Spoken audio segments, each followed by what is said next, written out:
La discopathie dégénérative est l'une des causes principales de mal de dos chronique. Dans la première partie de cette vidéo, je vous explique ce qu'est une discopathie dégénérative lombaire. On va voir quelles sont les causes et les symptômes. Dans la seconde partie de cette vidéo, on va regarder qu'est-ce qu'on peut faire pour traiter une discopathie dégénérative et qu'est-ce qu'on peut faire dans la vie de tous les jours pour soulager le mal de dos ou simplement mieux vivre avec. La discopathie dégénérative n'est pas une maladie à proprement parler. La discopathie dégénérative est la conséquence naturelle du vieillissement sur un ou plusieurs disques intervertébraux. La discopathie dégénérative peut survenir à n'importe quel étage de la colonne vertébrale, mais le plus souvent, elle affecte les vertèbres cervicales et les vertèbres lombaires qui, dans la vie de tous les jours, sont les vertèbres qui encaissent les pressions les plus importantes. La colonne vertébrale est composée de structures osseuses, les vertèbres, séparées l'une de l'autre par un disque intervertébral qui joue le rôle d'amortisseur et absorbe une partie des chocs naturellement exercés sur la colonne vertébrale lorsque nous bougeons ou restons assis.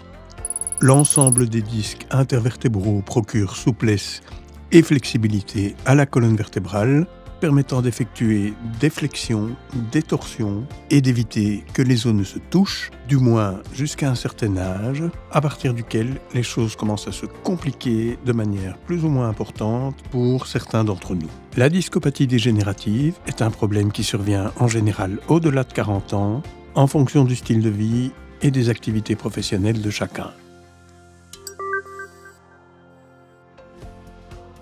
Le disque intervertébral est composé d'un anneau de cartilage fibreux, souple et d'un noyau gélatineux dans sa partie interne. Ce noyau gélatineux est composé en grande partie d'eau et de molécules glucidiques dont les quantités diminuent avec l'âge, entraînant le phénomène de dégénérescence discale. Sous l'effet du vieillissement et en fonction du style de vie d'un individu, l'anneau fibreux du disque fragilisé va se détériorer, le noyau gélatineux va se déshydrater, entraînant une diminution du volume du disque intervertébral, provoquant inflammation, mal de dos et l'apparition d'une série de symptômes liés à la discopathie dégénérative. Le problème qui saute aux yeux, c'est l'espace réduit entre les deux vertèbres, séparé par le disque intervertébral qui a perdu de son volume. Si l'anneau fibreux se détériore sur sa partie arrière, il risque d'entrer en contact avec la racine nerveuse, provoquant inflammation, douleur, sciatique, engourdissement d'un pied ou d'une jambe. Autres symptômes liés à cette diminution du volume du disque intervertébral, les os peuvent se toucher, provoquant ici aussi douleur, inflammation et réduction plus ou moins importante de la mobilité.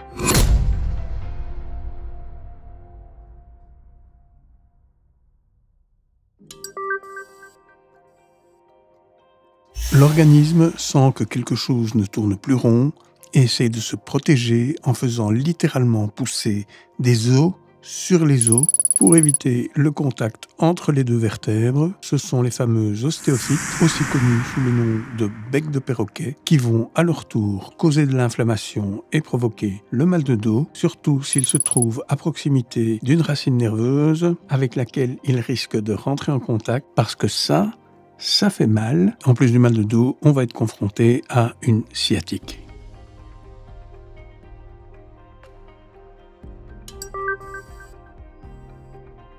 La discopathie dégénérative est un phénomène qui ne peut pas être inversé, ce qui explique qu'à partir d'un certain âge, le mal de dos est un problème permanent pour une part importante de la population. La discopathie dégénérative touche pratiquement tout le monde à des degrés divers. Les personnes qui exercent un métier dur physiquement, les personnes assises en face d'un ordinateur durant toute leur vie, les personnes qui ont un style de vie sédentaire, les personnes en surpoids, les personnes qui pratiquent un sport de haut niveau. La discopathie dégénérative peut aussi être, à long terme, la conséquence d'une mauvaise chute ou d'un accident.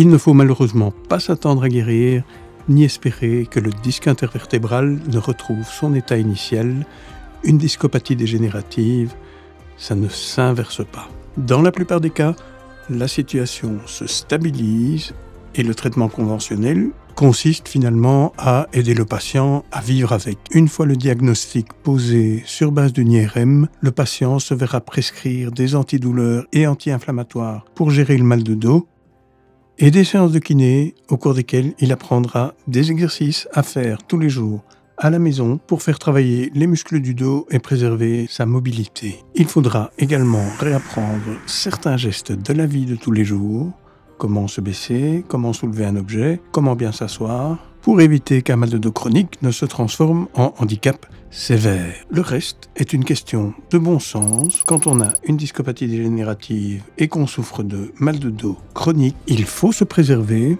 éviter les efforts physiques importants, éviter de rester assis ou sans bouger pendant des heures et surveiller son poids.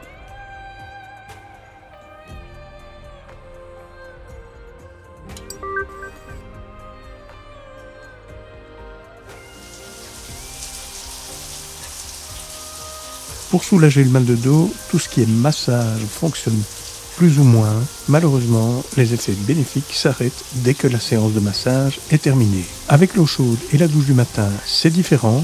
Le bien-être procuré par l'eau chaude va permettre à Walter de dérouiller son dos, soulager le mal de dos matinal et entamer la journée avec un niveau de douleur plus ou moins acceptable. Pour soulager le mal de dos, c'est nettement plus pratique et efficace qu'un massage classique. Une séance de massage, il faut la planifier, il faut y aller, il faut la payer, tandis que l'eau chaude, elle est toujours là. Et après 20 ans de mal de dos chronique causé par une discopathie dégénérative, entre le massage et l'eau chaude, pour Walter, il n'y a pas photo. Voici la meilleure amie de Walter, c'est une simple planche en bois, 40 cm par 30 cm, c'est pas très important. Ce qui compte, c'est l'épaisseur, un demi-centimètre, ce qui en fait un support idéal pour le dos, assez rigide pour offrir une bonne résistance, assez souple pour ne pas être inconfortable comme une planche plus épaisse. Et comme ça ne coûte rien, Walter en a plusieurs, qu'il met un peu partout, là où il en a besoin. Chaise, canapé, dans la voiture, ça marche super bien. Et même dans son lit. Et souvent, pour soulager son mal de dos, il reste comme ça, dans la cuisine, avec la planche légèrement inclinée dans son dos, pour diminuer la pression sur les vertèbres. Ça repose et ça fait vraiment du bien.